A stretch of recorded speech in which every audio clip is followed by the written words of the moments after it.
නමෝ තස්ස භගවතෝ අරහතෝ සම්මා සම්බුද්දස්ස නමෝ තස්ස භගවතෝ අරහතෝ සම්මා සම්බුද්දස්ස නමෝ තස්ස භගවතෝ අරහතෝ සම්මා සම්බුද්දස්ස.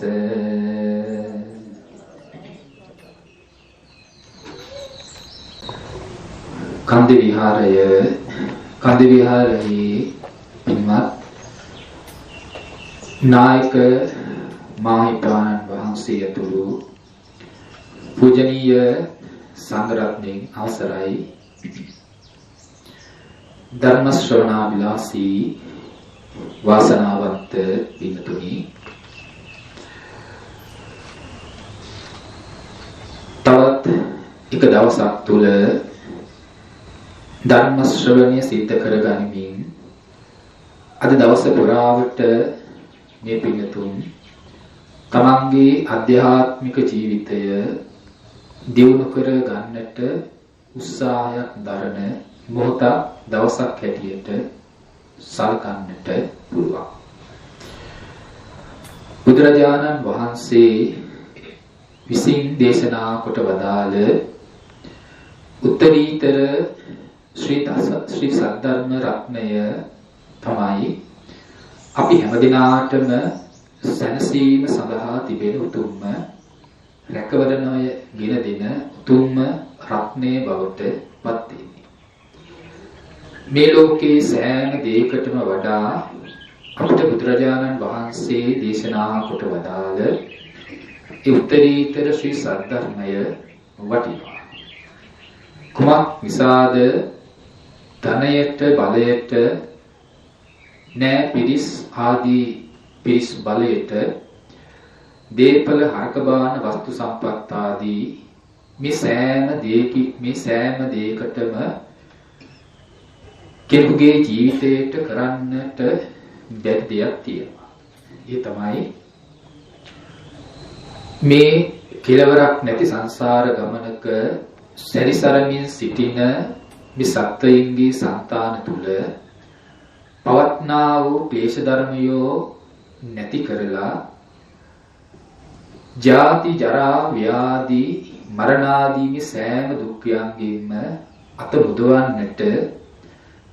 බුදවලා ඒ උතුම් නිවාන ධාතුපත් කරන්නට ඒ කියපු කිසිම දෙයකට හැකියාවක් ශක්තියක් නැහැ.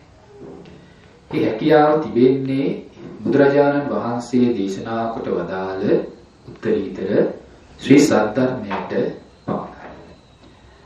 ඒ නිසා ඒ හැම දෙයකටම වඩා අපිට බුදුරජාණන් වහන්සේ දේශනා කොට වදාළ ඒ උතුම් ශ්‍රී සද්ධර්මයෙන් තමයි වටින රත්නේ බවට පත් වෙන්නේ.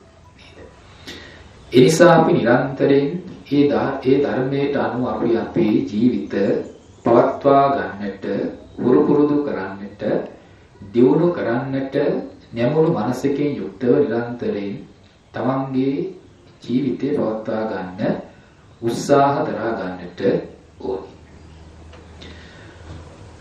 ඒසා කල්පනා කරගන්න අපි අද දවසේදී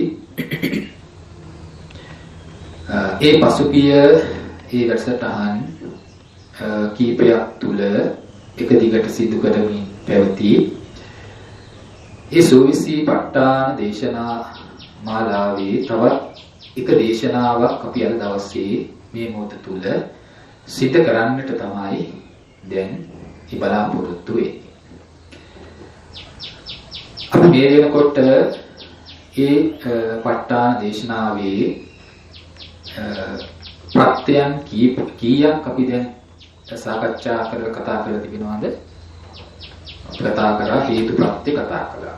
ඊට පස්සේ අධිපති ප්‍රත්‍ය කතා කළා.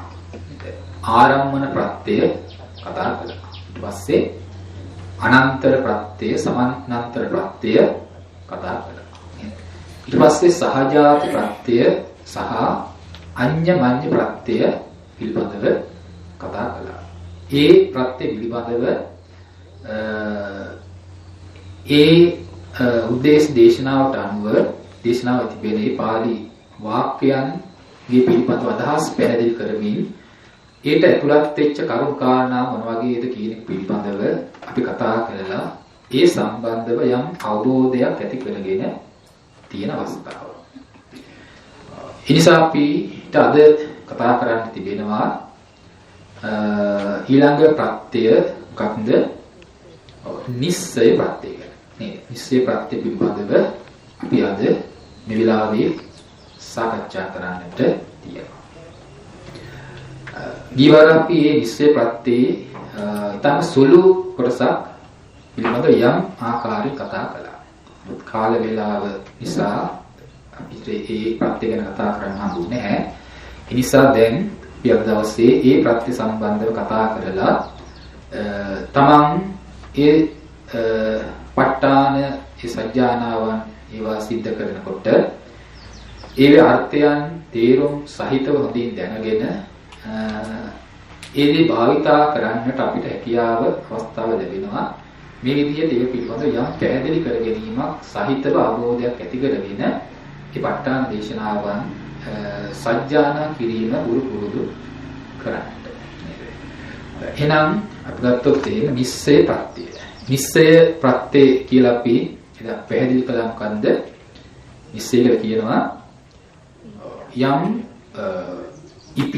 යම් ධර්මයක ඉපිද පැවැත්මට පිහිටා සිටීම වශයෙන් යම් ධර්මයක් ඉපිද පවතිනවා නම් ඒ ඉපිද පවතිනා වූ ධර්මයාගේ පිහිටා සිටීමට ඒ ඉපිද පවතිනා වූ ධර්මයට පිහිටා සිටින්නට උපකාර කිරීම වශයෙන් උපකාර වෙන ප්‍රත්‍ය තමයි නිස්සය ප්‍රත්‍ය වශයෙන් සඳහන් කරන්නේ. නේද?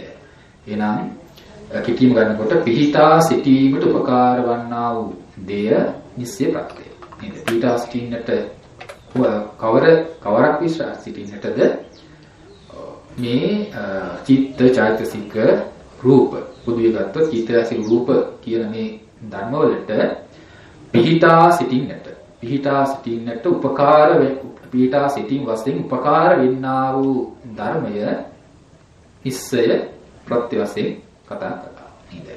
ඔව්. ඒතර අපි ඒක දැන් උදාහරණ වශයෙන් ගත්තොත් එහෙම දැන් කෙනෙක් අකුරු ලියන්නට නේද? අකුරු ලියන්නට නම් ඒ අකුරු ලියන්නට ඒ අකුරු වලට ප්‍රතිෂ්ඨා නැත්නම් පිහිටන්නට සුදුසු යමක් තිබෙන්න ඕනේ. අපි අකුරු ලියන්න කියලා හෝ නැත්නම් චිත්‍ර අඳින්න කියලා හෝ අපිට අවකාශයේ අකුරු ලිව්වට චිත්‍ර ඇඳට පේන්නේ නැහැ. ඒ අඳින අකුරු අවකාශයේ රැඳී තියෙන්නේ නේද? එහෙනම් ඒ අකුරු පිහිටා සිටින්නේ චිත්‍ර වෙන දේවල් පිහිටා සිටින්නට යමක් උපකාර වෙන්න. යමක් අනුව තමයි යමක් තුළ පිහිටා සිටීමෙන් තමයි මේ දේ කරන්නේ. නේද? එහෙනම් ඒට යම් කඩදාසි වැනි දෙයක් තිබුණා. කඩදාසියේ පිහිටාගෙන අකුරු අඳින්න චිත්‍ර අඳින්න මේ දේවල් කරන්න පුළුවන්කම තියෙනවා.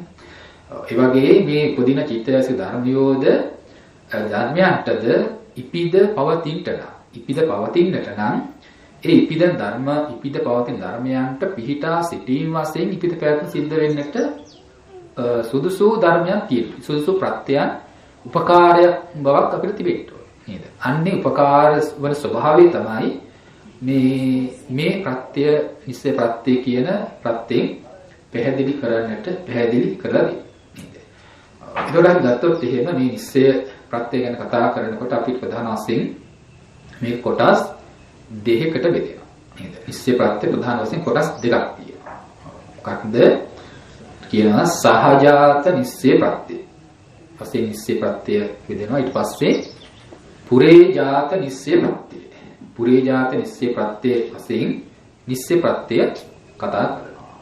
මේ විදිහට නිස්සය ප්‍රත්‍ය ප්‍රභේද දෙකයි නේද? මොකද්ද? සහජාත නිස්සය ප්‍රත්‍යයයි පුරේජාත නිස්සය ප්‍රත්‍ය. සහජාත කියලා කියන්නේ මොකද්ද? එකටම උපදිනවා නේද? එකටම උපදිනවා කියන අදහස. පුරේජාත කියලා කියන්නේ කලින් උපදිනවා කියන එක. නේද? කලින් උපදිනවා. ඔව් කියන්නේ යම් ධර්මයක් අටගන්නට නම් ඒ ධර්මයට කලින් උපදින ධර්මිය තමයි පුරේ ජාත ප්‍රත්‍ය කියලා වශයෙන් කතා කරන්නේ. සහ ජාත නිස්සේ ප්‍රත්‍ය වශයෙන් ගන්නකොට එකටම ඉපදීම වශයෙන් තමා සමග එකට උපදින ධර්මයන්ට පිහිටා සිටින්නට උපකාර වෙන ධර්මයි. නේද? එකටම උපදෙමින් අන් ධර්මයන් සමග එකටම උපදෙමින් තමන් සමග එකට උපදින අන් ධර්මවලට පිහිටා සිටින්නට උපකාර වෙන්නා වූ ප්‍රත්‍යය මේ සහජාත නිස්සය ප්‍රත්‍ය වශයෙන් ඒක කතා කරනවා. එතකොට මේ සහජාත නිස්සය ප්‍රත්‍ය වශයෙන් කතා කරනකොට අපි ඒකට දැන් ගත්තොත් එහෙම යම් රටාවකට අනුව පැදුරක් වියනවා නේද? මේ පැදුරක් වියනකොට ඒ පැදුරට කලින් මේ රටාව නිර්මාණය වෙලා තියෙන්නේ නැහැ. නේද? එතකොට ඒ රටාවට පුළුවන්කම නැහැ පැදුරට කලින් නිර්මාණය වෙලා තියෙන්නේ. නේද? පැදුරට කලින් නිර්මාණය වෙලා තියෙන්නේ රටාවට කියව නැහැ. එතකොට ඒ රටාවට කලින් පැදුර වියනවා කියනක් වෙන්නේ නැහැ. නේද? රටාවයි ඒ වගේම පැදුරයි කියන දෙකේම සම්පූර්ණත්වයටපත් වෙන්නේ එකට. නේද? පැදුර වියීමෙන් අවසන් වෙනකොටම පැදුරත් අවසන් වෙලා ඒ රටාවත් අවසන්පත් වෙලා. මේක එකටම තමයි ඒ කාරණා දෙක සිද්ධ වෙන්නේ. නේද?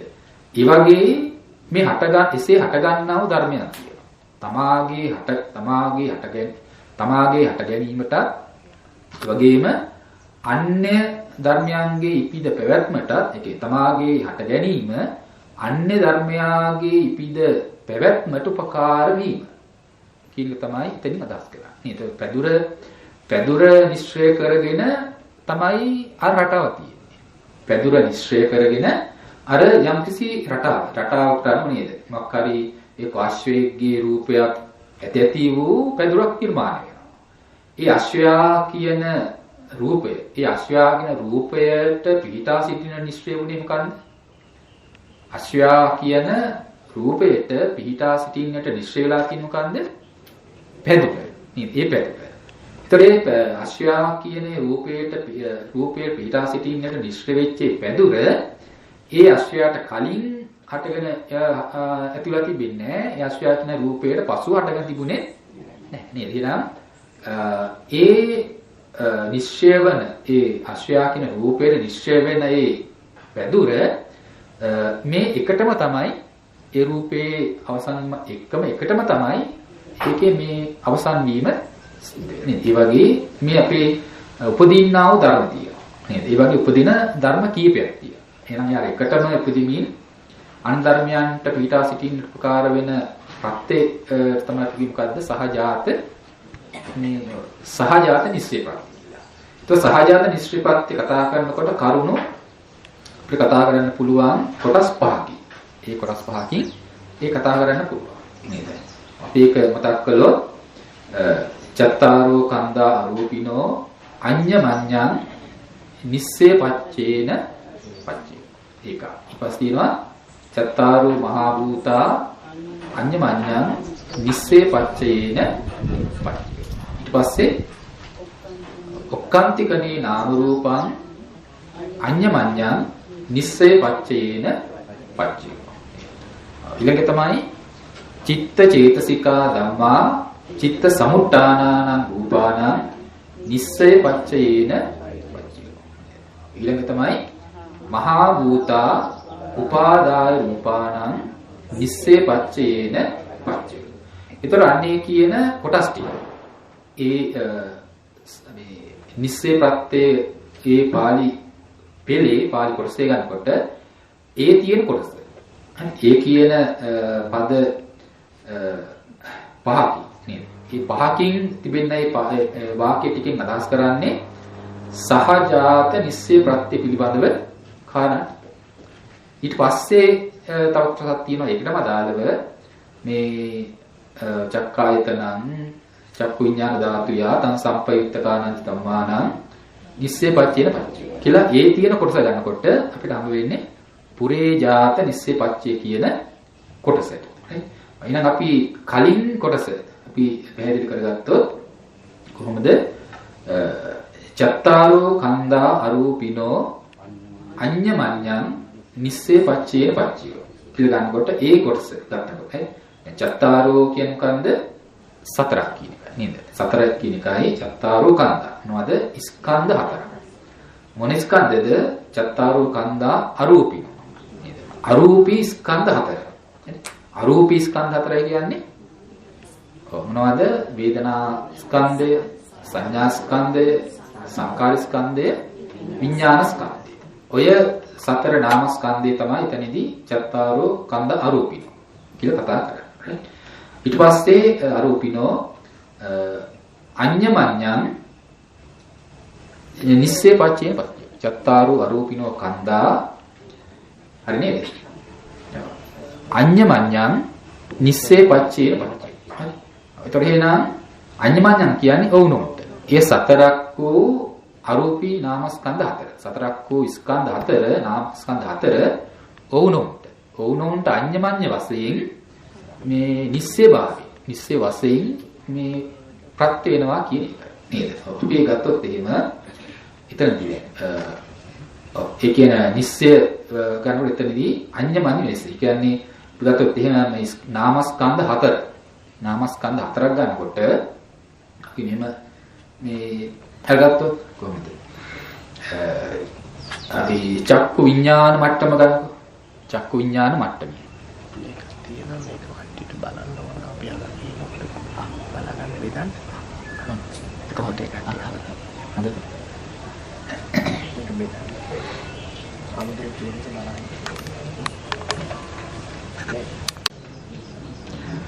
එතකොට අපි උදාහරණයක් වශයෙන් ඒ කාරණා පැහැදිලි කරගත්තොත් ඒ කියන්නේ චත්තාරෝ කන්දා රූපිනෝ අඤ්ඤමඤ්ඤං නිස්සේ පච්චේ පච්චයෝ. ඊකට එතනදී සතර අරූපස්කන්ධ කියව නාමස්කන්ධ හතර. ඒතර අපි එක සිතකින් ගත්තොත් එහෙම චක්කු විඥාන සිත ගන්නකොට නේද? චක්කු විඥාන සිතේ ධර්ම කීයක් තියෙනවද? අපි ගත්තොත් එහෙම චක්කු විඥානය කියන්නේ එක ධර්මයක්. ඒ සිතත් එක්ක පහළ වෙන චෛතසික ධර්ම ගත්තොත් හම්බ වෙනවා කොහොමද? 7ක් නේද? චෛතසික 7ක් ලැබෙනවා. ඒවට කියනවා සබ්බචිත්ත සාධාරණ චෛතසික කියලා නේද? එතෙන් ඒ සිතේ තියෙන වේදනාව වේදනා ස්කන්ධයයි, සංඥාව සංඥා ස්කන්ධයයි, ස්පර්ශය නැත්නම් පස්සය, චේතනාව, මානසිකාරය, ඒකාගතාවය, නාම ජීවිතය. ඒ ටික මොකද්ද? සංස්කාර ස්කන්ධය. ඒකට දැන් ස්කන්ධ හතරක් තියෙනවා. ඒකට දැන් ඔය ස්කන්ධ හතරෙන් විඥානේ හටගත්තේ නැතිනම් විඥානේ හටගත්තේ නැතිනම් සෙසු මේ චෛතසික ධර්ම වලට සෙසු සංකේත ධර්ම වලට හටගෙන පවතින පුළුවන්කමක් තියනවද? බෑ නේද? ඒකට විඥානයාගේ හටගැනීම නේද? සියඳ චක්කු විඥානේ හට ගැනීම ඒ සිත සමග එකටම හට ගන්නා වූ සෙසු නාම ධර්ම වලට. සෙසු නාම ධර්ම වලට සෙසු නාම ධර්මයන්ගේ ඉපදීමටත් ඉපිද ඔවුන්ගේ පැවැත්මට මේ සිත පිහිටා සිටීම වශයෙන් චිත්තයේ පිහිටා සිටීම වශයෙන් මේ සිත ඒ ධර්ම වලට උපකාර කරනවා නේද? එහෙනම් චක්කු විඥානේ පිහිටා සිටීමින් චක්කු විනාශ සම්භව එකටම ඒ නාම ධර්ම ඉපිද පැවතීම සිද්ධ වෙනවා. එහෙනම් ඔවුන්ගේ පිහිටා සිටින චක්කු විඥානය උපකාරලා තියෙනවා නේද? පිහිටා සිටීම වශයෙන් උපකාරයක් වෙලා තියෙනවා. ඒතර උපකාරය කොහොමද? ඒ කියන්නේ චක්කු විඥානයගේ ඉපද පැවැත්මටත් ඒ ඉපිද පැවැත්ම අනිත් ධර්මයන්ගේ ඉපිද පැවැත්මටත් අන්නෙමන්න වශයෙන් ඔවුන්ගේ අන්නෙමන්නේ වශයෙන් මේ උපකාර වීම සිද්ධ වෙලා තියෙනවා කියන එක තමයි එතනින් කතා කරන්නේ. එතකොට එහෙනම් ඒකානාවෙන් කියන්නේ මේ විදිහට නේද? චක්කු විඥානේ චෛතසික ධර්ම වලට පිහිටා සිටින්නට උපකාර වෙනවා. ඒ වගේම තමයි අනිකුත් නාම ධර්ම නාමස්කන්ධ තුන. චක්කු විඥානත් සංග තිබෙන ඒ සෙසු නාමස්කන්ධ තුන හටගත්තේ නැතිනම් හට ගැනීමක් නැතිනම් චක්කු විඥානේ හට ගන්න පුළුවන් කමකුත් නැහැ. නේද? එහෙනම් ඒ ස්කන්ධේ සිසු ස්කන්ධ තුන ඇසුරු කරගෙන එය නිශ්චය කරගෙන චක්කු විඥානයේද ඉපිද පවතිනවා. නේ?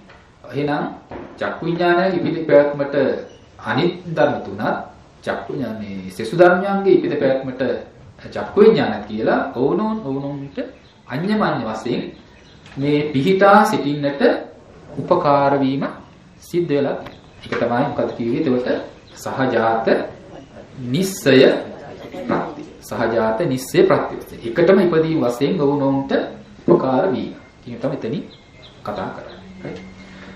ඊට පස්සේ අගතත් එහෙම ඒකෙම අනිත්‍යයක් තමයි මොකද්ද? චත්තාරෝ මහා භූතා. චත්තාරෝ මහා භූතා අඤ්ඤමඤ්ඤං නිස්සය පච්චයේන පච්චය. සතර මහා ධාතු ඕනොන්ට නිස්සය වශයෙන් ප්‍රත්‍ය.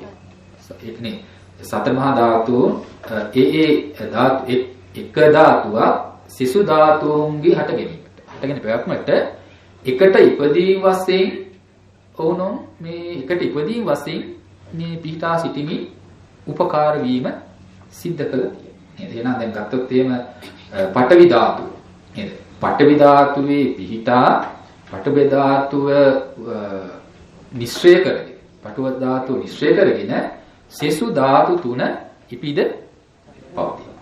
සෙසු ධාතු තුන නිශ්චය කරගෙන පඨවි ධාතුව ඉපිද පවතී නේද? ඒකට තේජෝ ධාතුව නිශ්චය කරගෙන සෙසු ධාතු තුන ඉපිද පවතී. සෙසු ධාතු තුනේ නිශ්චය කරගෙන තේජෝ ධාතුව ඉපිද පවතී.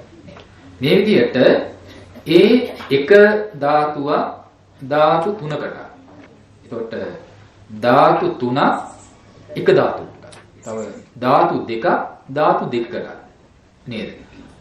පිහිටා සිටීමට උපකාර කිරීම වශයෙන් උපකාර වීම සිද්ධ වෙනවා ඒ සතර මහා ධාතුන් අතර. නේද? එහෙනම් ඒකෙන් අදහස් කරන්නේ ඒ කාරණා. හරි. එක ධාතුවක් නැති වුණොත් අනිත් ධාතුන් වලට උපදින්න බෑ. නේ? එක ධර්මයක් නැති වුණොත් අනිත් ධර්මයන්ට මේ හටගෙන පවතින්න පුළුවන්කම නැහැ. එහෙනම් එසේ මේ ධර්මයන්ගේ ඉපද පැවැත්මට ප්‍රත්‍ය වීම සිද්ධ වෙනවා. නේ? පිටා සිටීමට සිද්ධ කරන්නා වූ ප්‍රත්‍ය කියන කාරණා. ඒකෙන් අදහස් කරන්නේ ඒ කාරණා. ඊට පස්සේ එක තමයි මොකන්ද? ඔක්කාන්තිකනේ නාම රූපං අඤ්ඤමඤ්ඤං නිස්සේ පච්චයේන පච්චය. ඔක්කාන්තිකනේ. ඔක්කාන්තිකනේ කිව්වහම අපි මතක් කළා මොකද්ද කලින්? ප්‍රතිසන්දි ශරීරික. ඔක්කාන්තිකනේ කියන්නේ ප්‍රතිසන්දි ශරීරික. ප්‍රතිසන්දි ශරීරයේදී හට ගන්නා වූ නාම රූප ධර්ම තියෙනවා. නේද? ප්‍රතිසන්දි ශරීරයේදී හට ගන්නා වූ නාම රූපය. ප්‍රත්‍ය. ඔක්කාන්තිකනේ නාම රූපං අඤ්ඤමඤ්ඤං.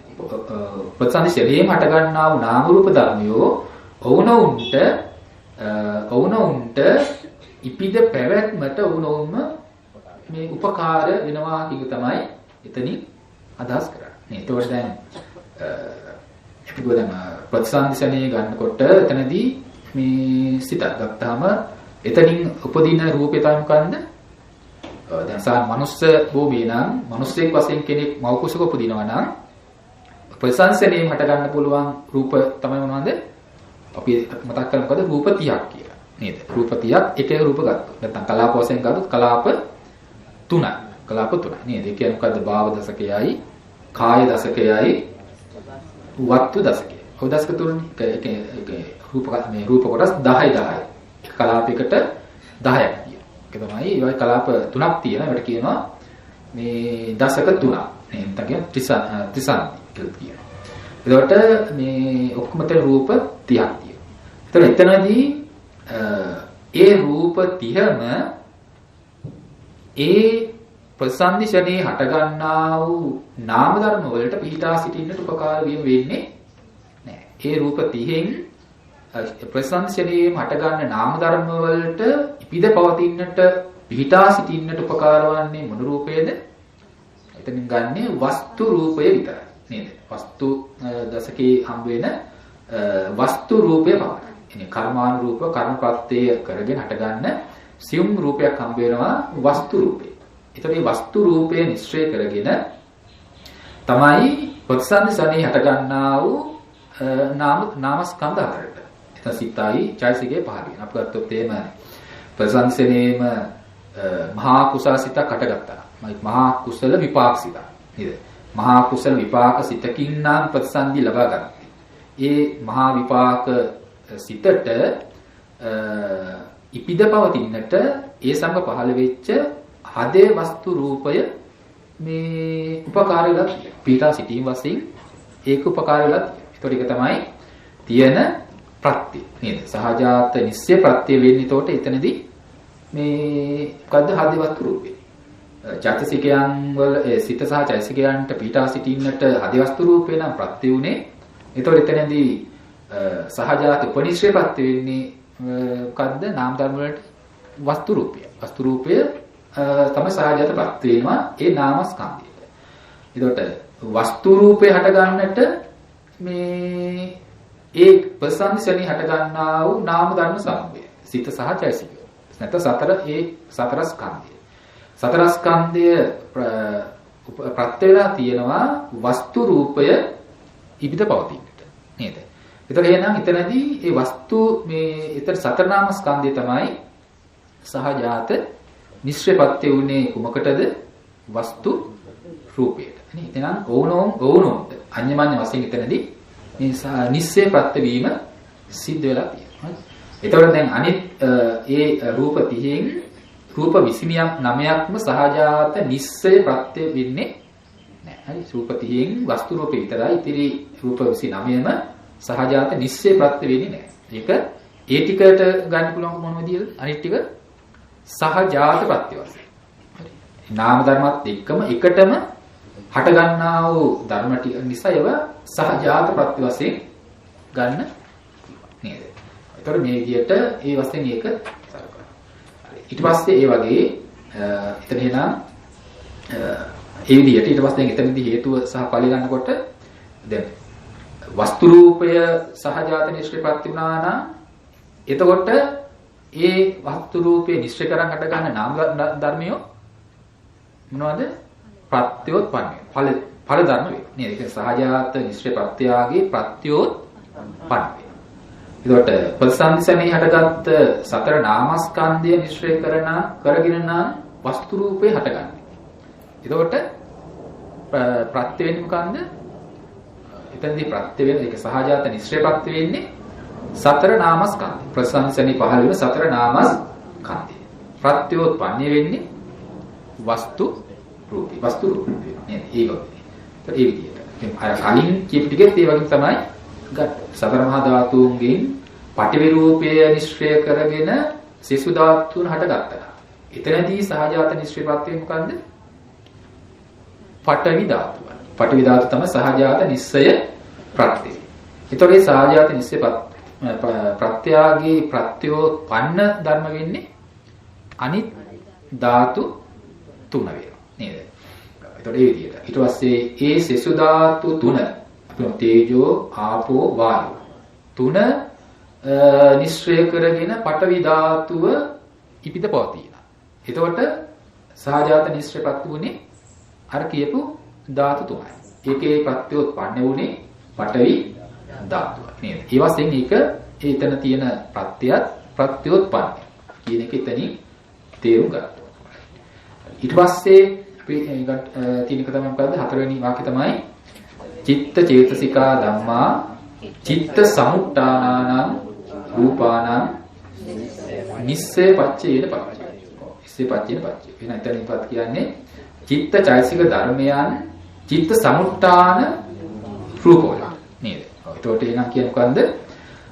දැන් තියෙනවා එතන සිත් 89 තුල අපිට සිත් කොටසක් හම්බ වෙනවා. චිත්තජ රූප උපදවන්නට හැකියාව තිබෙන්නා වූ සිත් තියෙනවා. සමහර සිත් වලට රූප උපදවන්න හැකියාව නැහැ. සමහර සිත් වලට රූප ඉපදවීමේ හැකියාව ඇත්තේ නැහැ. මේ මොන වගේ සිත් අපි උදාහරණයක් වශයෙන් ගත්තොත් දැන් ගන්නකොට ද්විපංච විඥාන. ද්විපංච විඥාන කියන්නේ දැන් කුසල අකුසල විපාක වශයෙන් පහළ වෙන චක්කු විඥාන දෙකයි. සෝත විඥාන දෙකයි. ගාන විඥාන දෙකයි. ජීව විඥාන දෙකයි. කාය විඥාන දෙකයි. ඒ සිත් වලින් චිත්තජ රූප උපදවන්නේ නැහැ. ඊට පස්සේ තව චිත්තජ රූප උපදවන්නේ නැති සිත් මොන වගේ සිද්ද? හම්බෙන්නේ. අපිට හම්බෙනකොට ලැබෙනවා අරූපාවචර විපාකසි. දැන් අරූප ලෝකේ ගන්නකොට රූප නැති ලෝකයක් නේද? රූපේ නැති නාමකයින් පමණක් පහළ වේ වාසය කර සත්ත්ව කොටසෙ ඉන්නේ. එතකොට එතනදී අරූප විපාක අරූපාවචර විපාක හතරක් තියෙනවා. හරි. අරූපාවචර විපාක හතරක්. ඒ අරූපාවචර විපාක සිත් හතරෙන් රූප ඉපදවීම සිද්ධ කරන්නේ නැහැ. හරි. එතකොට දැන් අරූපාවචර කුසල සිත් සහ අරූපාවචර ක්‍රියා සිත් ගත්තාම අරූපාවචර ලෝකේ ඉපදලා ඉන්න කාලයේදී අරූපාවචර කුසල සිත් වලින් සහ අරූපාවචර ක්‍රියා සිත් වලින් රූප උදවන්නේ නැහැ. නමුත් කාමා භූමියේ සහ රූප භූමියේ යම් කෙනෙක් අරූපාවචර කුසල් සිත් උපදවා ගන්නවා. නේද? කාම භූමියේදී හෝ රූප භවයේදී යම් කෙනෙක් රූපාවචර කුසල් උපදවා ගන්නවා. එතකොට ඒ රූපය සහිත ලෝක දෙයක් නිසා රූපාවචර කුසල් සිතක් වුණත් ඒ අවස්ථාවේදී රූපාවචර කුසල් සිතින් රූප උපදවන. ඒ නිසා තමයි අපිට මුලින් කිව්වේ අරූප විපාක හතර. ඒකේ කොහොමවත් උපදවන්නේ නැහැ. දුපංච විඥාණයෙන් කොහොමවත් රූප උපදවන්නේ නැහැ. එහෙනම් ඒකාන්තයෙන්ම රූප උපදවන්නේ නැති සිත් වලට ගන්න ඒ ටික විතරයි. එතකොට අරූපාවචර කුසල් සිත් හතරයි අරූපාවචර ක්‍රියා සිත් හතරයි ගන්නකොට ඒවෙන් රූප පුදනවා කාම භූමිය සහ රූප භූමියේ ඒ කුසල් ටික උපදවා ගැනීම සිද්ධ කරනවා. හරි. ඒසෙන් ඒක දැනගන්න. එතකොට ඒ ටික හැරුණකොට අනිත් සිත් ටික අර කියන ප්‍රධාන රූප පුදවන්නේ නැති අර සිත් කීයද එතන 10යි එතන 4යි 14යි. ඒ 14 හැර අනිත් සිත් වලින් චිත්තජ රූප උපදවන. තවත් ගත්තොත් එහෙම දැන් ප්‍රතිසන්දි විලාවේ ප්‍රතිසන්දි වශයෙන් පහළ වෙන සිත් වල දැන් කාම භූමිය වුණත් රූප භූමිය වුණත් ප්‍රතිසන්දි ශනේම පහළ වෙන්නා වූ සිටි ප්‍රතිසන්දි හිතින් රූප උපදවන්නේ නැහැ. මොකද ඒක ඊටාම දුර්වල අවස්ථාවක්. හදේ වස්තු රූප ඊටාම දුර්වලයි. දුර්වල හද වස්තු රූපයේ ප්‍රතිසන්දි ගන්න හිතට හැකියාව නැහැ. ඒ සිතින් චිත්තජ රූප උපදවන. ඒ නිසා ප්‍රතිසන්දි සිතින් රූප උපදවීම කරන්නේ නැහැ. දෙවෙනි චිත්තක්ෂණේ ඉඳලා. ඒ කියන්නේ භවංග සිතේ කියන තැන ඉඳලා චිත්තජ රූප උපදවන්න හැකියාව තියෙනවා. right? ඒ විදිහට. ඒතර එහෙනම් මේ සිත් උපදවන්නා වූ මේ රූප උපදවන්නා වූ සිත් කියනකොට ඒ විදිහට ඉතින් තේරුම් ගන්නවා. ඒතර එහෙනම් ඒ විදිහට චිත්ත චේසිකා ධම්මා චිත්ත සමුට්ඨානානම් රූපානම් නිස්සේ පච්චේන පරිච්ඡය. නේද? ඒතර එහෙනම් කියන්නේ ඒ විදිහ මොකද්ද? චිත්තචෛසික ධර්මයන් නිසා චිත්තචෛසික ධර්මයන්ගෙන් චිත්තචෛසික ධම්මා චිත්ත සමුට්ඨානානම් රූපා. නේ චිත්තචෛසික ධර්මියෝ සිතින් උපදවන්නා රූප වලට. හරි? චිත්තචෛසික ධර්මයන් සිතින් උපදවන්නා රූප වලට නිස්සේ ප්‍රත්‍ය වෙනවා කියන එක. නේද? ඒකට දැන් අපි ගත්තොත් මේ මහා කුසල් සිතකි. ඥාන සම්ප්‍රයුක්ත වූ මහා කුසල් සිත පහළ වෙනවා. එතකොට දැන් කාම භූමිය හරි රූප භූමිය හරි ඒ සිත පහළ වෙනකොට ඒ සිතින් චිත්ත රූපේ උපදවනවා. නේද? අපි ගත්තොත් එහෙම කෙනෙක් දන් දීමේ ක්‍රියාවක් තුළ නිරත වෙලා ඉන්නේ. දන් දීමේ ක්‍රියාව කරනකොට දැන් එයාට ප්‍රධාන ලතිය මොකද්ද? මේ ඥාන සම්ප්‍රයුක්ත වූ කුසල් සිත. පළවෙනි සෝමනස්සහගත ඥාන සම්ප්‍රයුක්ත වූ අසංකාරික වූ කුසල සිතකින් දානමය ක්‍රියාව සිද්ධ කරනවා. දානමය කුසල ක්‍රියාව නැත්නම් පුණ්‍ය ක්‍රියාව කරමින් සිටිනවා. ඒ වෙලාවේ දැන් යාගේ ඒ ක්‍රියාව පිටුම් දැන් කය මෙහෙवला නේද? කායද්්වාරේ කය මෙහෙවාගෙන දැන් මේ ක්‍රියාව දැන් මොන කරද? දැන් යාගේ කාය ක්‍රියාව සිද්ධ කරනකොට ඒ සිත ප්‍රධාන කරගෙන උපදවන්නා රූප ටිකක් තමයි නේද? අපි හිතමු දානේ බෙදන්න. දාන ටික කරේ දැන් මොන දැන් දානේ බෙදන. දානේ බෙදන්න අතින් තමයි කය මෙහෙवला ඒ කරන්නේ. ඒතකොට මේ දානේ බෙදීමේ ක්‍රියාව සඳහා හටගන්නා වූ ඒ හටගත්තා වූ රූප ටික. දානේ බෙදීම සඳහා තමන් අත දික් කරලා දික් කරනකොට යම් රූප සමූහයක් හටගත්තා. අර අත දික් කරන ක්‍රියාව වශයෙන් පහළ වෙච්ච කායික රූප ටික ගන්නකොට ඒ රූප ටික මොනවද? ඒ මහා කුසල සිතින් ප්‍රධාන කරගෙන උපදවන ලද චිත්තජ රූප සමූහය. එතන ප්‍රධානව ප්‍රකටව ලැබෙනවා චිත්තජ රූප සමූහය. ඒ රූප සමූහය ඉපදුනේ මේ සිටි. මේ සිතින් උපදවන ලද රූප සමූහය. එහෙනම් ඒ රූප සමූහයට ඉපිද පවතින්නට පිහිටා සිටින්නට නිශ්චය වුණා මොන ධර්මයේද? ඔව් යාර කියපු මහා කුසසිත. ඒ මහා කුසසිතත් ඒ කුසසිතත් එක්ක පැවතුණු චෛතසික ධර්ම. ඒ චිත්තයසික ධර්මියෝ ටික නිශ්චය කරගෙන මේ අර දානි බෙදීමේ ක්‍රියාව කරමින් පහළ වෙච්ච රූපය. රූප සමූහයට පිහිටා සිටින්නට ඒ ටික උපකාර වෙලා තියෙනවා. ඒ විදිහට ඒ සිතුම් උපදන රූපවලට මේ චිත්තයසික ටික නිස්සය ප්‍රත්‍ය වෙලා තියෙනවා. හරි ඒ විදිහට. එතකොට ඒක ගන්නකොට ඒක ප්‍රත්‍ය වුණේ කොහොමද? මේ මොකද? ඒ සිතින් රූප උපදවනවා නම් උපදින්නේ සිතේ උපදින වෙලාවෙම තමයි සිතේ උපාදාක්ෂණියම තමයි චිත්තජ රූප උපදවන්නේ. එහෙනම් එතනදී ගන්නකොට ඒ ප්‍රත්‍යය ගන්න මොකද්ද? සහජාත නිස්සය ප්‍රත්‍ය. සහජාත නිස්සය ප්‍රත්‍යයට වශයෙන් තමයි ඒ වාක්‍යයේ තියෙන පද පෙළ අදාළ වෙන්නේ. එහෙනම් චිත්තචේසිකානන්ද චිත්තචාසිකා ධම්මා චිත්ත සමුට්ඨානානං රූපානං නිස්සේ පච්චේන පච්චේ කියනකොට ඒක අර සහජාත නිස්සේ ප්‍රත්‍ය වශයෙන් පෙන්නන කාරණා. හරි. ඒතර ඒ වගේ ඒක මොන දැන් තේරුම් අරගන්න. එහෙනම් ඒ විදිහට right. ඒතකොට දැන් ඒ චිත්තචෛතසික ටික තමයි මොකද්ද නිස්සේ ප්‍රත්‍ය. ඒ නිස්සේ ප්‍රත්‍යාගේ ප්‍රත්‍යෝත්පන්න ධර්ම වශයෙන් හම්බ වෙන්නේ මොනවද? චිත්තජ රූප. ඒ සිතින් උපදවන ලද අර රූප සමූහය තමයි ඒ නිස්සේ ප්‍රත්‍යාගේ ප්‍රත්‍යෝත්පන්න වෙන්නේ. හරි. එහෙනම් එතන මේ චිත්තචෛතසික ටික ප්‍රත්‍යයයි රූප ටික ප්‍රත්‍යෝත්පන්නය. මේ හේතු සහ ඵල ධර්ම සමූහය. හරි. ඒ විදිහට. ඒතකොට එහෙනම් ඒ විදිහට දැන් මේ වගේ තැනකින් ගත්තාම දැන් මේ වගේ රූප ඒ වගේ ප්‍රත්‍යෝත්පන්න ධර්මතාවයක් යම් කෙනෙකුගේ ජීවිතයක ප්‍රකටව පවතිනකොට සාමාන්‍යයෙන් අපිට මේක මේ වගේ ප්‍රත්‍යයෙන් හට ගන්න ප්‍රත්‍යෝත්පන්න ටිකක් කියන අවබෝධයක් නැහැ. ඊ ටික සම්පූර්ණයෙන් අරගෙන පවත්න්නේ අපි පුද්ගලික කරන දෙයක් හිටියේ නේද? මට පුළුවන් මට පුළුවන් දානි බෙදන්න. ඒ මගේ හැකියාවෙන් තමයි මේ දානි බෙදීමේ ක්‍රියාව සිද්ධ කරන්නේ කියලා මේ කියන නේද? එතකොට එහෙම හැඟීමක් තිබ්බට ඒ සිද්ධ වෙලා තියෙන්නේ මෙන්න මේ වගේ ක්‍රියාවලිය. මේ වගේ ක්‍රියාවක් නේද? දානි බෙදන්නට ඕනා කියලා සිතක් උපදිනවා. උපදිනකොට ඒ සඳහා දැන් කුසල් සිතක් උපදින. ඒ කුසල් සිතින් දානි බෙදීමේ ක්‍රියාව කරන මේ වගේ රූප සමූහයක් හට ගන්නවා. එහෙනම් මේ සිත නිශ්චය කරගෙන අර රූප සමූහයගේ හටගෙන පැවැත්ම සිද්ධ වෙනවා. එහෙනම් මේ සහජාත නිශ්චය ප්‍රත්‍ය වූ ධර්ම සමූහයක් සහ ඒ ප්‍රත්‍යාගේ ප්‍රත්‍යෝත්පන්න ධර්ම ටික හටගෙන පවතිනවා කියලා අවබෝධයක් තමයි එයාට එතනින් ඇති වෙන්නට ඕන. හරි. හිත ඒ වගේ ඒක අපි තේරුම් ගන්න ඕන. ඒ උදාහරණයට අනුව තවත් අපිට උන්තර උදාහරණ අරගෙන තමන්ට බලා ගන්න පුළුවන්. හරි. ඒ වගේ ඔන්න දැන් ඒක තේරුම් ගන්න ඕන. ඊට පස්සේ එක තමයි මොකන්ද? මහා භූතා උපාදාය රූපා. මහා භූතා උපාදාය රූපානං නිස්සය පච්චේන පච්ච. හරි. නිස්සය පච්චේන පච්ච. හරි. එතනින් කියන්නේ මොකන්ද? සතර මහා ධාතු රූප. සතර මහා ධාතු රූප උපාදා රූප වලට නිස්සය ප්‍රත්‍යයෙන් ප්‍රත්‍යලා තියෙනවා.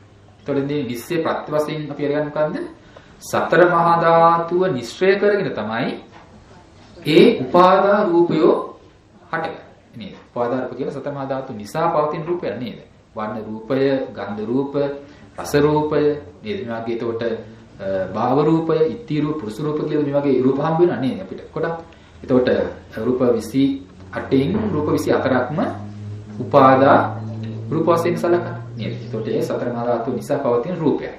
එහෙනම් මේ සතර මහා ධාතුව නිසාමම හටගන්න ඒ ඇසුරු කරගෙන මේ නිශ්චය කරගෙන පවතින රූප ටිකක් තමයි උපාදා රූපය කියලා කියන්නේ. එතකොට එතනදී උපාදා රූපයන් වලට උපාදා රූපයන්ගේ ඉපිද පැවැත්මට නැත්නම් ඉපිද පැවැත්මට පිහිටා සිටීම වශයෙන් උපකාර වුණේ මොනවාක්ද? සතර මහා ධාතුව. ඒ නිසා මේ සතර මහා ධාතුව නිශ්චය කරගෙන එහි පිහිටා සිටීමෙන් අර උපාදා රූප පවතිනවා. එහෙනම් ප්‍රත්‍ය උනේ සතර මහා ධාතු ටිකයි ප්‍රත්‍යෝත්පන්න වූනේ උපාදා රූප සමූහය. එහෙනම් දැන් උපාදා රූපය නිශ්චය කරගෙන සතර මහා ධාතුව ඉපිද පවතින්නේ නැහැ. සතර මහා ධාතුව නිසා තමයි උපාදාන රූපයන්ගේ විද්‍යමානත්වය ලැබෙන්නේ මිසක උපාදාන රූප ටික නිශ්චය වෙමින් මේ මහා භූත රූප පවතිමක් වෙන්නේ නැහැ. එහෙනම් ඒකින්ද තමයි මේ පදවලට අපි මේ පදවලට අඤ්ඤමඤ්ඤා කියන වචනය යොදන්නේ නැත්තේ. කෙලින්ම අර මේ නිශ්චය වශයෙන් පවණයි එතනදී කතා කරන්නේ. ඒ වශයෙන් මොන මේක අපි තේරුම් අරගන්න. ඊට පස්සේ අපි කතා කරන මොකන්ද?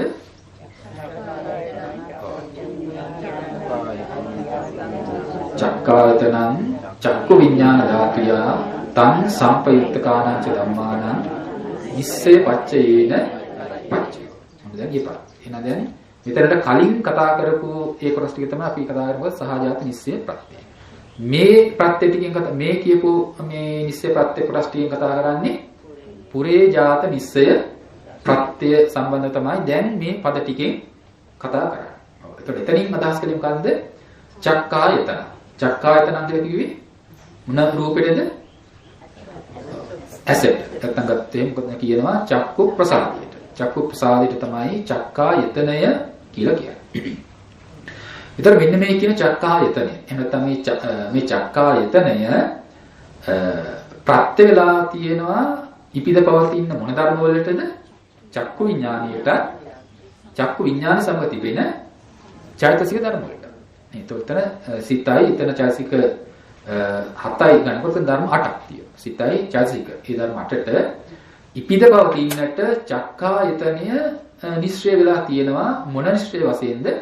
පුරේ ජාත වශයෙන්. නේද? කියන්නේ චක්කු විඥානය හට ගන්න ශ්‍රේණියේම චක්කායතනෙ උපදින්නේ නැහැ. නේද? චක්කු විඥානේ හට ගන්නට පෙරම තමයි චක්කායතනෙ කියන එක හටගෙන පවතින්නේ. නේද?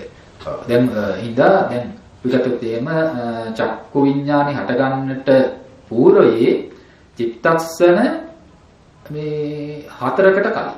නේද? කියන්නේ මොකද්ද? චක්කු විඥාන උපදින්නට කලින් හටගන්න සිත් තමයි මොනවද? පංචද්වාරාවජ්ජන හිත. නේද? භවාංග උපච්ඡේදය, භවාංග චලන සිත, අතීත භවාංග. එතකොට මේ චක්කායතනේ හටගත්තේ මොන සිත් අවස්ථාවේද? අතීත භවාංග හිතත් එක්කයි. නේද? නෝ චිත්ත විද කතා කරනකොට තේරෙනවා අතීත භවාංගයේ උපදීන යම් ක්ෂණයක ඉඳන් ඒ ක්ෂණයේම තමයි ඒ චක්කායතනේ හටගත්තේ. මේ චක්කු නැත්නම් චක්කු ප්‍රසාදේ කියන එක හටගත්තේ. එසේ හටගත්තු චක්කායතනය නැත්නම් චක්කු ප්‍රසාදය හටගෙන සිත් 4ක් ඉපිද නිරුද්ධ වුණාට පසුව තමයි චක්කු විඥාණය හටගන්නේ. කුමක් මිශ්‍ර කරගෙනද? මේ හටගත්ත චක්කු ප්‍රසාද. ඒ චක්කු ප්‍රසාදය ඇසුරු කරගෙන චක්කු ප්‍රසාදය නිශ්චය කරගෙන දැන් මේ සිතත් මේ සිතුවිලි ටිකත් හටගත්තා. එහෙනම් ඒ සිත සහ සිතුවිලි වලට නිශ්චය උනේ මෙන්න මේ කියන චක්කායතනය. ඒතර මේ චක්කායතනය කලින්ම හටගත්තු එක. කලින්ම හටගෙන තමයි මේ ධර්මයන්ට පිහිටා සිටින්න උපකාර වුනේ. ඒ නිසා තමයි ඒක කියන්නේ පුරේ ජාත නිස්සය ප්‍රත්‍ය. පුරේ ජාත නිස්සය ප්‍රත්‍ය වශයෙන් මේකට කතා කරන්නේ ඒ නිසා නේද? ඒතකොට ඒ වගේ කල්තියම් දැන් අර දැන් චිත්‍ර අඳින කෙනෙකුට චිත්‍ර අඳින්නේ යම් කඩදාසියක. සුදු කඩදාසියක දැන් චිත්‍ර අඳිනවා. චිත්‍ර ඇඳීම සඳහා ගන්න කඩදාසිය චිත්‍ර අඳින්නට පෙරම හටගෙන පැවතිච්ච එක නේද? පෙරම හටගෙන ඉපිද පැවතිච්ච ධර්මයක්. ඒ වගේ තමයි මේ ප්‍රත්‍යය. ඒ වශයෙන් මේක තියෙනවා. ඒතකොට ඒ වකින් ඒ ලෙස ඒ ධර්මය අපි තේරුම් අරගන්න. චක්කු විඥාණයටයි චක්කු විඥාන සමපවතින මේ චෛතසික ධර්මයට. එහෙනම් එතන කුසල වශයෙන් හරි අකුසල වශයෙන් හරි කුසල අකුසල විපාක නේ කුසල අකුසල විපාක වශයෙන් පහළ වෙන චක්කු විඥාන දෙකටයි ඒ සිත් දෙක හා පහළ වෙන චෛතසික 8ට. ඒ ටික තමයි කියන්නේ. එහෙනම් එතනදී ප්‍රත්‍ය උනේ මොකද්ද? ප්‍රත්‍යෝත්පන්න වූ ධර්මය උනේ මොකද්ද? පුරේජාත නිස්සය පච්චය කියන්නේ නිස්සය ප්‍රත්‍ය කරගන්නේ මොකටද? ඔව් නිස්සය ප්‍රත්‍ය කරගන්නේ චක්කායතනය. ඒ නිස්සය ප්‍රත්‍යාගේ ප්‍රත්‍යෝත්පන්න ධර්ම කියලා ගන්නේ චක්කු විඥානියත් ඒ සමග තිබෙන චෛතසික ධර්ම. ඒක තමයි ප්‍රත්‍යෝත්පන්න ධර්ම කියලා අරගන්නේ. right? ඉතින් එහෙනම් මෙතන ප්‍රත්‍ය සහ ප්‍රත්‍යෝත්පන්න කියලා. වෙනවා. එහෙනම් මේ ප්‍රත්‍ය වූ ධර්මය සත්‍යක වූ පුද්ගලෙක් නොවේ. මේ සත්‍ය පුද්ගල නොවිච්ච හුදු රූපයක් විතරයි. කර්මානුරූප කර්මයේ හේතු කරේ පහළ වෙච්ච මේ රූපයක් තමයි මේ චක්කායතනය. නේද? ඒක කර්ම රූපයක් සත්‍ය පුද්ගල නොවිච්ච දෙයක්. ඒතකොට ඒ නිශ්චය කරන් පහළ වෙච්ච රූප දැකීම කරමින් පහළ වෙන චක්කු විඥානය. ඒ රූපේම අරමුණු කරන් පහළ වෙන ඒ සිතේ තියෙන චෛතසික ධර්ම ගන්නකොට ඒ සිතත් ඒ සිතුවිලි සත්‍ය එක්ක පුද්ගලයේ නොවේ. සත්‍ය පුද්ගල නොවුණු සිතක් සහ සිතුවිලි ධර්ම සමූහයක් හටගෙන පවතින්නට සත්‍ය පුද්ගල නොවිච්ච මේ ඇස කියන චක්කායතනෙ කියන රූපයක් මේ ඉපිද පෙරතුන සිද්ධ වුණා. මේ ප්‍රේතල තින්න ප්‍රත්‍ය වෙලා තියෙනවා. එහෙනම් මේ විදිහට සත්‍ය පුද්ගල නොවිච්ච ප්‍රත්‍යක් නිසා සත්‍ය පුද්ගල නොවුණු ප්‍රත්‍යෝත්පන්න ධර්ම එක හට ගැනීම සිද්ධ වුණා. ඒක තමයි මේ විදිහට මේ පැහැදිලි කරලා තියෙන්නේ. right? ඒ විදිහට ඒක තේරුම් ගන්න. ඊට පස්සේ ඒක තමයි මොකන්ද? සෝතායතනං සෝත විඥාන ධාතුයා තං සම්පයුත්ත කාණංච ධම්මානා නිස්සේ පච්චේන පච්චේ. එතනදී සෝතායතන. සෝතායතනං කියලා කියන්නේ පද සෝත ප්‍රසාදී. නේද? සෝත ප්‍රසාදී තමයි සෝතායතනෙ කියන්නේ.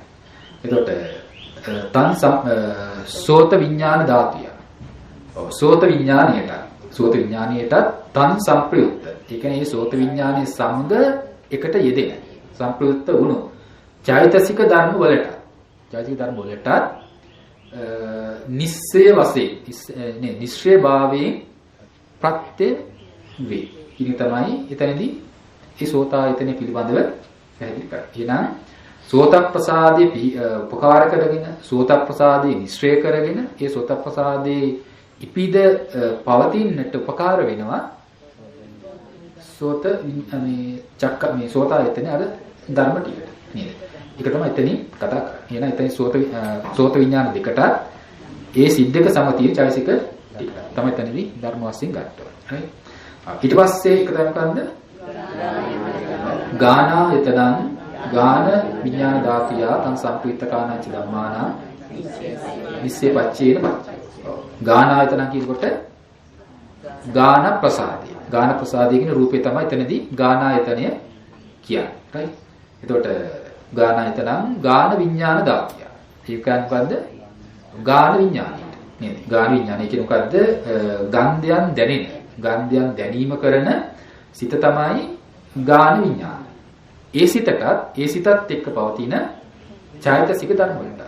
ඒ ගාන විඥාණයටත් ඒ චෛතසික ධර්ම වලටත් මේ ගාන ප්‍රසාදය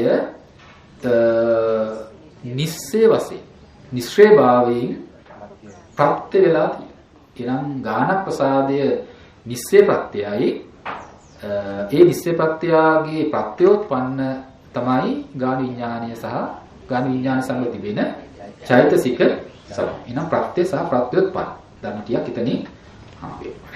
ඊට පස්සේ තමයි ජීවහායතනං ජීවහා විඥාන ධාතුය තං සම්පයුක්ත කාණංච ධම්මානං නිස්සේ පච්චයේන පච්චය. එතනින් එතකොට එනම් ජීවහායතන.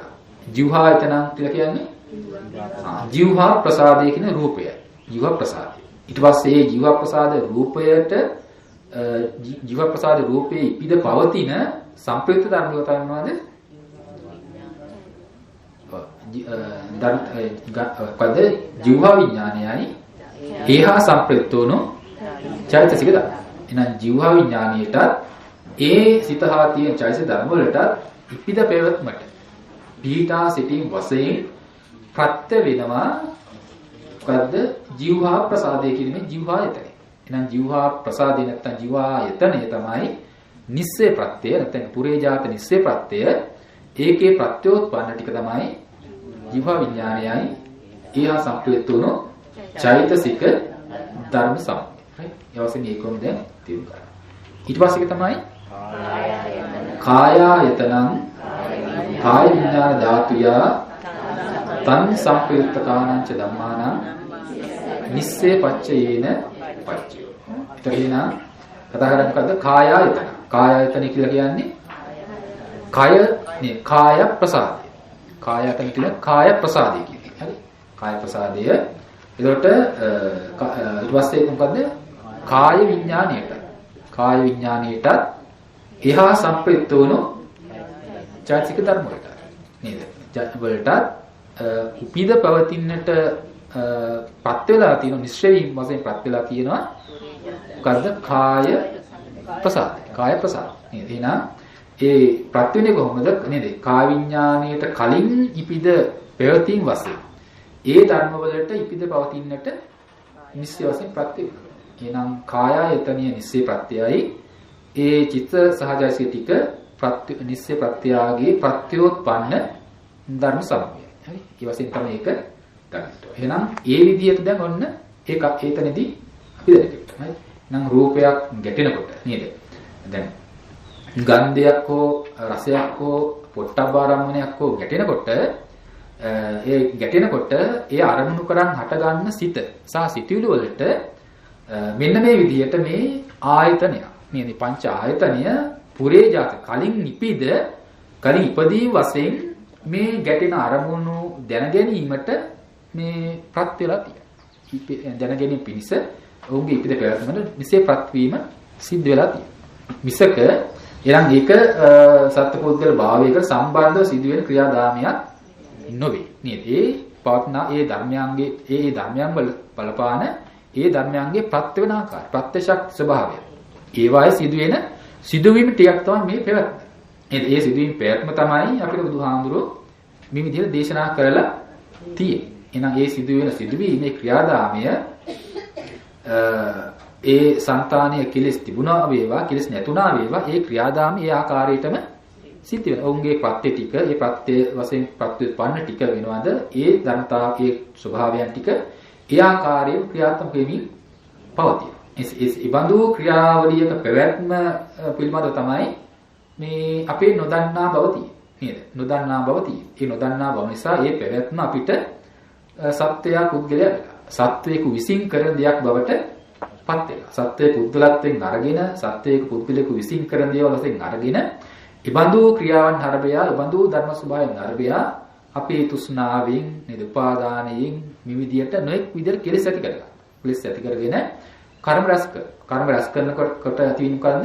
ඒක රැස් කරගන්නේ කර්මයන් හේතු කරගෙන මේ වගේම ධර්ම ස්වභාවයේ ක්‍රියාදාමයක් වෙන විදියට මේ ධර්ම සමූහයම තමයි නැවත උපදින. නැවත පහළ වීම සිද්ධ වෙන්නේ වගේ ප්‍රත්‍යඋත්පන්න සිද්ධාන්ත සිදුවෙන විදිහේ ධර්ම ටිකක පහළ වීම නැවත සිද්ධ වෙනවා. ආයි ඒ ක්‍රියාවලිය නැවත ඒ විදිහටම පත් වෙනවා. එහෙනම් මේ බඳු ක්‍රියාවලියකින් හිතක් මුදවා ගන්නට නම් ඒ යථාර්ථය තමයි දැකියු. නේද? ඒ දකින්නකොට ඒ නොදන්නා බව හේතු කරගෙන ඒ ක්‍රියාවන් අරබිය අපේ තුනා උපාදාන වෙන කෙලෙස් ඇති කරගන්නා නම් ඒ බඳු කෙලෙස් යටපත් කරන්න නිරුද්ධ කරන්න ඉතින් මුදවා ගන්න අපේ මනසට හැකියාව ලැබෙනවා. ඒ බඳු ප්‍රඥාව අපිට දිනු කරගන්න හැකියාව ලැබෙනවා. ඒ බඳු ප්‍රඥාව ඇති මනසට නැවත නැවත මේ බඳු ආකාරයේ ධර්මතාවයක ප්‍රයත්නකට ඉඩක් ලබා ගන්න හම්බ වෙන්නේ. ඒ ධර්මතාවයක අපිට දෙන්න නිදහස් වෙන්න අවස්ථාවක් තියෙනවා. නේද? ඒ නිසා ඒ වශයෙන් ඒ ධර්ම අවබෝධයට තමයි අපිට මේ කාරණා පෙන්වා දීලා තියෙන්නේ. හරි. ඒතකොට ඒ වගේ ඔන්න දැන් ඒ ටිකෙන් කියන්නේම මොකද්ද? පුරේ ජාත නිස්සය ප්‍රත්‍ය පිළිබඳ. ඊට පස්සේ තව කොටස් පිනවා ඒක මොකද්ද? යම් රූපං නිස්සාය මනෝ ධාතුච මනෝ විඥාන ධාතුච වත්තන්ති තන් රූපං මනෝ ධාතුයාච මනෝ විඥාන ධාතුයාච තන් සම්පයුක්ත කාරංච ධම්මානං නිස්සය පච්චයේන පච්චය. අන්න දැන් මේ අවසාන පස්සේ පෙන්වා දෙන්නේ. යම් රූපං නිස්සාය. ඒ කියන්නේ මොකද්ද? යම් රූපයක් නිස්සය කරේ. ඒ කියන්නේ යම් රූපයක් කියනකොට එතනින් අදහස් කරන්නේ රූපය මොකද්ද? එතනින් අදහස් කරන රූපය තමයි හදේ වස්තු රූපය කියන්නේ. හරි. හදේ වස්තු රූපය පිළිබඳව එතනදී කතා කරන්නේ. දැන් ගත්තොත් එහෙම චක්කු විඥාණයට නිශ්චය වෙන්නේ මොන රූපේද? චක්කු විඥාණයට නිශ්චය වෙන්නේ මොන රූපේද? චක්කායතන. සෝත විඥාණයට නිශ්චය වෙන්නේ සෝතායතන. ගාන විඥාණයට නිශ්චය වෙන්නේ ගානායතන. ජීවා විඥාණයට නිශ්චය වෙන්නේ ජීවායතන. කාය විඥාණයට නිශ්චය වෙන්නේ කායය එතන. එතකොට මනෝ ධාතුවයි අර කියපු විඥාන හැරුණකොට මනෝ ධාතුවටයි මනෝ විඥාන ධාතුවටයි මේ කියන සිත් වලට නිශ්චය වන්නේ මොන රූපේද? ඔව් ඒ දෙක නිශ්චය වෙන රූපේ තමයි මෙතනදී යන් රූපං කියන එකෙන් අදහස් කරන්නේ. ඒක තමයි මොකද්ද? වස්තු රූපේ. හදේ වස්තු රූපේ. ඒතකොට හින්දා මේ මනෝ ධාතුව සහ මනෝ විඥාන ධාතුව කියන්නේ. හරි ඒක මනෝ ධාතුව කියනකොට අපිට සිත් 89 බෙදීම් වශයෙන් ගන්නකොට නම් මනෝ ධාතුව කියන්නේ සිත් තුනකට. සිත් තුනක් නේද? මනෝ ධාතු වශයෙන් සිත් තුනක් නියෝජනය කරනවා. මනෝ විඥාන ධාතු වශයෙන් ගන්නකොට මේ ක්‍රමී ගන්නකොට ඒ කියන්නේ අර දුපංච විඥාන හැර ඒ කලින් වස්තු පහට නිශ්චය වෙච්ච විඥාන 10 හැර ඊට පස්සේ අරූපාවචර විපාක 4 හැර අරූපාවචර විපාක වශයෙන් පහළ වෙන මනෝ විඥාන 4 හැර ගන්නකොට අනිත් සිත් වලට හරි අනිත් සිත් ඒතොර කීයක් ලැබෙනවද? ඉතින් 14ක් කීයක් ලැබෙනවද?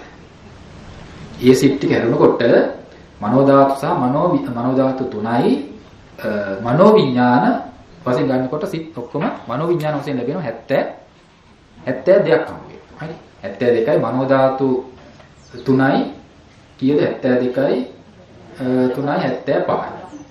75යි අතනින් මේ වස්තු රූපේ නිශ්චය කරගන්නේ නැති අනිත් අපි කලින් කතා කරපු සිත් කීය ඔක්කොම මෙතන 14යි නේද? මේ මනෝ හදේ වස්තුව නිශ්චය කරගන්නේ නැති සිත් විපංච විඥානය එතන 10යි අරූපාවචර විපාක 4. එතකොට 14. ඒ 14 හැර සිත් අපිට ඔක්කොම ලැබෙන කීයද? 75ක් ලැබෙනවා. ඒ 75න් මනෝ ධාතු 3යි තුනක් මනෝ ධාතු ඉතිරි 72ම මනෝ විඥාන ධාතු වශයෙන් අපිට ධර්ම හම්බෙන්නේ නේද? ඒතර අන්නේ කියලා එහෙනම් මේ මනෝ ධාතු තුනට ඒ 72ක් වූ මනෝ විඥානයන්ට නිශ්චය වෙනවා නම් නිශ්චය වෙන්න තියෙන්නේ හදේ වස්තු රූපය. හරි ඒක තමයි එතනින් අදහස් කරන්නේ. හරි එහෙනම් මෙන්න මේ කියන යන් රූපං නිස්සාය මනෝ ධාතුච මනෝ විඥාන ධාතුච වත්තං. එහෙනම් මේ මනෝ ධාතුවත් ඒ මනෝ විඥාන ධාතුව කියන දෙකට ඉපිද පැවැත්මට නිශ්චයභාවයෙන් උපකාර වෙන මේ හදේ වස්තුව. ඒ වගේම තමයි මනෝ විඥාන ධාතුච වත්තන්ති තන් රූපං. ඒ රූපය ඒ කියන්නේ මොකද? ඒ හදේ වස්තු රූපේ. තන් රූපං මනෝ විඥාන ධාතුයා මනෝ විඥාන ධාතුයාච තන් සම්ප්‍රයුක්ත කාණංච ධම්මා. එහෙනම් ඒ කියන හදේ වස්තු රූපය මනෝ ධාතුවට මනෝ විඥාන ධාතුවට ඒ සිත්හා සම්ප්‍රයුක්ත වුණු චෛතසික ධර්ම වලට අර කියන හදේ වස්තු රූපය නිශ්චයභාවයෙන් ප්‍රත්‍ය වෙනවා කියන තමයි එතනින් කතා කරන්නේ. හරි. එහෙනම් නිශ්චය වෙනවා කියලා කියනකොට මොන එතනදී නිශ්චය ප්‍රත්‍ය වශයෙන් ගන්න මොන නිශ්චය ප්‍රත්‍යද? සහජාත නිශ්චයද නැත්නම් පුරේජාත නිශ්චය ප්‍රත්‍යද? ඉතින් ගන්නේ පුරේජාත නිශ්චය ප්‍රත්‍ය වශයෙන් තමයි එතනදී අරගන්න. හරි පුරේජාත නිශ්චය ප්‍රත්‍යයට තමයි ඒක ඇතුළත් කරන්නේ. right? ඒ විදිහට දැන් අපි ඒක තේරුම් ගන්නවා. right? ඒ කාර්ය පැහැදිලිද? එතකොට දැන් ගත්තාම එතනදී හදේ වස්තු රූපය ඇසුරු කරගෙන මනෝ ධාතු හරි මනෝ විඥාන ධාතුව හරි පහළ වෙනවා නම් සාමාන්‍යයෙන් ඒ සිත් උපදිනකොට දැන් හටගන් කලින් අපි දැන් ගත්තොත් එහෙම සිත සමග හටගන්න කර්මජ රූපයක් නේ මේ හදේ වස්තු රූපය කියන්නේ ප්‍රසාද වස්තු නේද? ඒතර ඒ රූපය දැන් කලින් අපිට යම් සිද්ධියක් තියෙනවා කලින් හටගත්තු සිතයි ඒකට පසුව නැවත සිතක් හටගන්නවා. අපි ගත්තොත් මෙහෙම මොකද? පංචද්වාර මනෝද්වාරා වජ්ජන හිතයි ඒකට අනුතුරු හට ගන්නවා ඔන්න ජවන සිත. මනෝද්වාරා වජ්ජන හිත සහ ඊට අනුතුරු පහළ වෙන ජවන හිත. හරි ජවන සිත පහළ වෙනවා. ඕ සිත් දෙක ගන්නකොට දැන් මනෝද්වාරා වජ්ජන හිත උපදින්නේ වස්තු රූපයක් නිශ්චය කරගෙන. ඒකට පසුව උපදින්නා වූ ජවන හිත කියන්නේ තව හිතක් නේ. අපි ගත්තොත් කාමාවචර කුසල හිතක් ගමුකෝ. කාමාවචර කුසල හිත තමයි ජවන හිතක් හැටියට ඒ මනෝද්වාර වජ්ජනයට අනතුරුව උපදී. ඒතකොට ඒ සිතටත් නිශ්චය වෙන්නේ හදේ වස්තු රූපය. හරි. ඒතකොට ගන්නකොට එතනදී අර ජවන සිතට නිශ්චය වුණා වූ හදේ වස්තු රූපයයි මනෝද්වාර වජ්ජන හිතට නිශ්චය වුණු හදේ වස්තු රූපය ගන්නකොට මේ එකම හදේ වස්තු රූපේ නොවේ මේ සිත් දෙකම උපදී. හරි. ජවන සිතට නිශ්චය ජවන සිතට නිශ්චය වුණා වූ හදේ වස්තු රූපය වෙන්නේ මනෝද්වාර වජ්ජන සිතත් එක්ක හටගත්තු වස්තු රූපයයි. මනෝද්වාර වජ්ජන හිතත් එක්ක හට ගන්නා වූ වස්තු රූපේ තමයි මේ ජවන සිතට ටික අනතුරු පහළ වෙන ජවන සිතට වස්තු රූපය වෙන්නේ. හරි. එතකොට මනෝද්වාර වජ්ජන හිතට වස්තු වෙලා තියෙන හදේ වස්තු රූපය ගත්තාම මේ ඒ අර ජවන හිතට නිශ්චය වෙච්ච වස්තු රූපේ නෙමෙයි. හරි.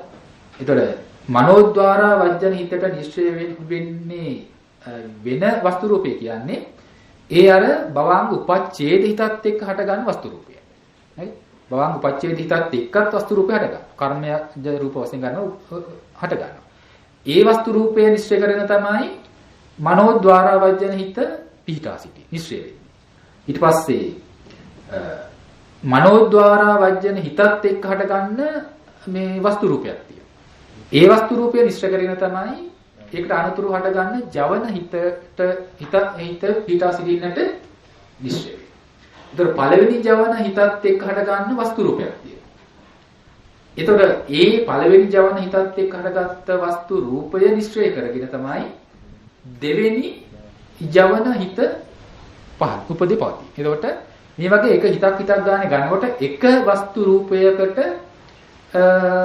එක මේ ඒ සිත් 17ක් නම් මේ සිත් 17ම එකම වස්තු රූපය නිශ්චය කරගෙන ඇසුරු වෙන්නේ නැහැ. මේ වගේ සිතක් පාසාම මේ දෙවෙනි සිතට නිශ්චය වෙනකොට වෙන්නේ පළවෙනි සිතේ හිතත් එක්ක උපදින රූපය. තුන්වෙනි හිතට නිශ්චය වෙන්නේ දෙවෙනි හිතත් එක්ක උපදින නිශ්චය රූපය. අන්න ඒ වශයෙන් තමයි ඔය හදේ වස්තු රූප නිශ්චය වෙනවා කියන එක අපි දකිනවා. මරණාසන්න වේලාවේදී විතරයි එකම වස්තු රූපේ. මරණාසන්න අවස්ථාවේදී පහළ වෙනකොට ඒ මරණාසන්න චිත්ත විදි පළවෙනි හිතත් එක්ක හට ගන්න හදේ වස්තු රූපයට පසුව නැවත ඊළඟට පහළ වෙන සිත් එක්ක හදේ වස්තු රූප උපදින්නේ නැහැ. ඒතර හින්දා මරණාසන්න වේලාවේදී පමණක්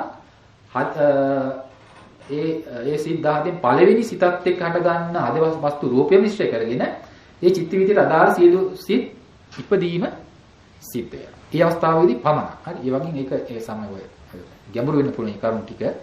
ඉතින් ආයෙත් අසා නැති එක පුරුදු කරලා නැති වෙනකොට ඒක තේරුම් ගන්න බැරි වෙනවා. ඒක පුරුදු වෙනකොට ජවන් චිත්ත වීතික කතාවන්, ඒ වගේ රූප චිත්ත රූප සම්බන්ධ උපදින ආකාර ගැන විශේෂයෙන් දැනගත්තාම ඒක පැහැදිලි කරගන්න අවස්ථාවක් තියෙනවා. ඒ නිසා ඒ අපි අමතර කරුණු කාරණාවක් වශයෙන් තමයි මේකට සම්බන්ධ කරලේ එකම වස්තු රූපය ඇසුරු කරගෙන සියල්ලම හටගන්නේ නැහැ කියන බව පැහැදිලි කරන් තමයි එතනදී ඒක හරි. ඒකට ඒ වගේ තමයි ඒ කාරණා. එහෙනම් නිස්සේ ප්‍රත්‍ය ගැන කතා කරනකොට ඒ පාළි වාක්‍ය තුල අපි සත්‍යානම් කරන ඒ වාක්‍යයට අදාළ වෙච්ච කොටස තුල අපිට අදහස් ඇති වෙන්න අපි තේරුම් ගන්න ඕනේ මෙන්න මේ වගේ කරුණු කාරණා ටික. නේද? මේ කරුණු කාරණා ටික මෙතන මේ ප්‍රත්‍ය ටික සහ ඒ ප්‍රත්‍යෝත්පන්න වශයෙන් තියෙන මේ වගේ ධර්ම සමූහයක ප්‍රයත්න තමයි අපි උතනින් තේරුම් ගන්න. එහෙනම් නිස්සේ ප්‍රත්‍ය අපි උතනින් අවසන් වෙනවා. නිස්සේ ප්‍රත්‍ය කියන එක උතනින් අවසන්. ඊට පස්සේ තියෙන අපිට උපනිස්සේ ප්‍රත්‍ය. නමුත් උපනිස්සේ ප්‍රත්‍ය අපිට කතා කරන්න බෑ. ඒක මීට වඩා විස්තරාත්මක කතා කරන්න ඕන පැත්ත. ඒක වෙනම එකම කරුණු වශයෙන් කතා කරන්න ඕනේ. ඒ නිසා අපි මේ නිස්සේ ප්‍රත්‍ය පිළිබඳ විතරයි අපි අද දවසේ උඩ පැහැදිලි කරන්නේ. එතකොට ඒ නිසා දැන් මේ පසුගිය දිනවල කතා කරපු මේ ප්‍රත්‍ය සම්බන්ධවයි නැත්නම් මේ අද දවසේ කතා කරපු මේ සම්බන්ධවයි යම් ප්‍රශ්න වගේ මොනවද තියෙනවා නම් දැන් මේ කතා කරලා මේක දැනගන්න අවස්ථාවක් තියෙනවා. එහෙනම් අපි මේ දේශනාව දැන් කරපු දේශනාව පිටකින් අවසන් කරනවා. හැම දිනාටම තෙරුවන් සරණයි.